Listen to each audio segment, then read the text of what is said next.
أيتها المواطنات، صاحب الجلالة يخاطبكم.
الحمد لله والصلاة والسلام على مولانا رسول الله وآله وصحبه.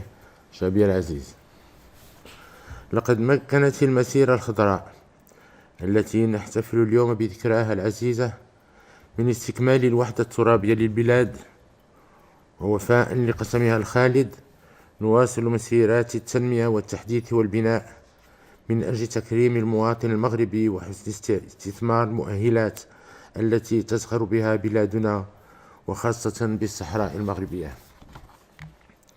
وقد مكن استرجاع أقاليمنا الجنوبية من تعزيز البعد الأطلسي للمملكة، كما مكنت التعبئة الدبلوماسية الوطنية من تقوية موقف المغرب وتزايد الدعم الدولي لوحدته الترابية والتصدي لمراورات الخصوم المكشوفين والخفيين. وإذا كانت الواجهة المتوسطية تعد صلة وصل بين المغرب وأوروبا، فإن الواجهة الأطلسية هي بوابة المغرب نحو إفريقيا ونافذة انفتاحه على الفضاء الأمريكي. ومن هنا يأتي حرصنا على تأهيل المجال الساحلي وطنيا بما فيه الواجهة الأطلسية للصحراء المغربية، وكذا هيكلة هذا الفضاء الجيوسياسي على المستوى الإفريقي. غايتنا أن نحول الواجهة الأطلسية إلى فضاء للتواصل الإنساني والتكامل الاقتصادي والإشعاع القاري والدولي، لذا نحرص على استكمال المشاريع الكبرى التي تشهدها أقاليمنا الجنوبية، وتوفير الخدمات والبنيات التحتية المرتبطة بالتنمية البشرية والاقتصادية، وكذا تسهيل الربط بين مختلف مكونات الساحل الأطلسي وتوفير وسائل النقل ومحطات اللوجستيك، بما في ذلك التفكير في تكوين أسطول بحري تجاري وطني قوي وتنافسي. ولمواكبة التقدم الاقتصادي والتوسع الحضري التي تعرفه مدن الصحراء المغربية، ينبغي مواصلة العمل على إقامة اقتصاد بحري يساهم في تنمية المنطقة ويكون في خدمة ساكنتها، اقتصاد متكامل قوامه تطوير التنقيب عن الموارد الطبيعية في أرض البحر، ومواصلة الاستثمار في مجال الصيد البحري وتحلية مياه البحر لتشجيع الأنشطة الفلاحية والنهوض بالاقتصاد الأزرق ودعم الطاقات المتجددة. كما ندعو لاعتماد استراتيجية خاصة بالسياحة الأطلسية تقوم على استثمار المؤهلات الكثيرة للمنطقة قصد تحويلها إلى واجهة حقيقية للسياحة الشاطئية والصحراوية.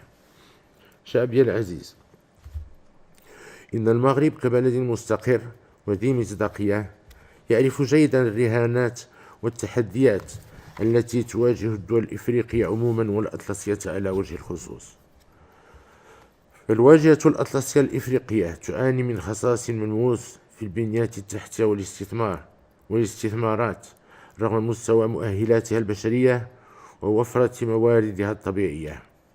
ومن هذا المنطلق نعمل مع أشقائنا في إفريقيا ومع كل شركائنا على إيجاد إجابات عملية وناجعة لها في إطار التعاون الدولي. وفي هذا الإطار يندرج المشروع الاستراتيجي لأنبوب الغاز المغرب نيجيريا، وهو مشروع للاندماج الجهوي والإقلاع الاقتصادي المشترك وتشجيع دينامية التنمية على الشريط الأطلسي، إضافة إلى أنه سيشكل مصدرا مضمونا لتزايد الدول الأوروبية بالطاقة، وهو نفس التوجه الذي دفع بالمغرب لإطلاق مبادرة إحداث إطار مؤسسي يجمع الدول الإفريقية الأطلسية 23 بغية توطيد الأمن والاستقرار والازدهار المشترك.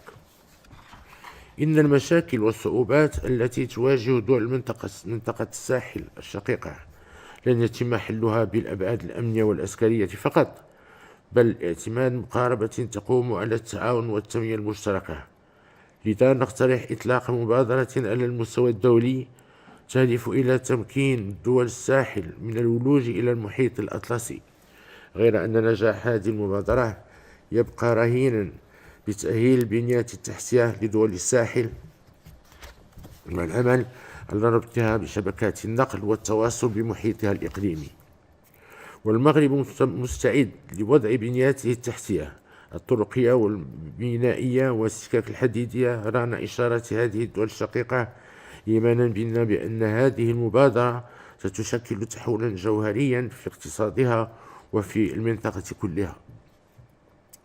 شعبي العزيز، لقد تكلمت عن الجدية وعن القيم الروحية والوطنية والاجتماعية التي تميز الأمة المغربية في عالم كثير التقلبات، وقد جسدت المسيرة الخضراء هذه القيم العريقة، قيم التضحية والوفاء وحب الوطن التي مكنت المغرب من تحرير أرضه واستكمال سيادته عليها.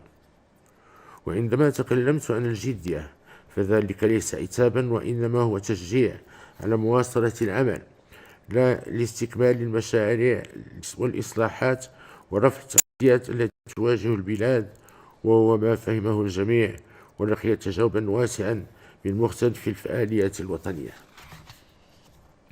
وهي منظومة متكاملة من القيم مكنت من توطيد المكاسب التي حققناها في مختلف المجالات، لا سيما في النهوض بتنمية أقاليمنا الجنوبية وترسيخ مغربيتها على الصعيد الدولي.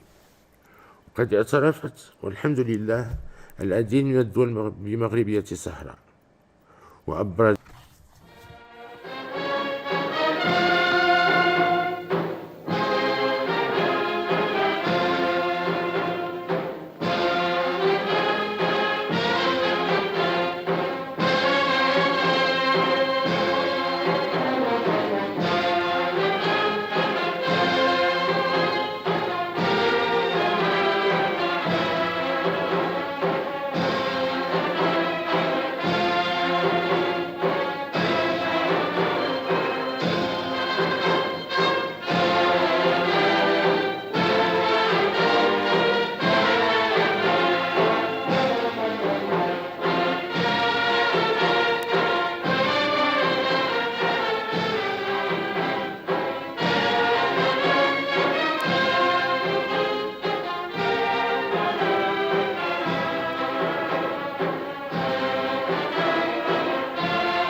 السلام عليكم ورحمة الله تعالى وبركاته. كان هذا خطاب جلالة الملك محمد السادس بذكرى عيد المسيرة الخضراء.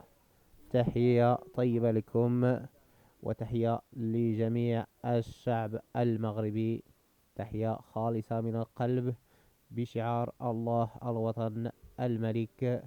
نحن وراء جلالة الملك محمد السادس. مشاهدينا الكرام، إذا كنتم أول مرة تشاهدون قناة كنوز الطابعة فلا تبخلوا علينا بالاشتراك في القناة وتفعيل زر الجرس ليصلكم كل ما هو جديد إن شاء الله تعالى. والسلام عليكم ورحمة الله تعالى وبركاته، وتحية طيبة لكم، ولا تنسونا من تعليقاتكم.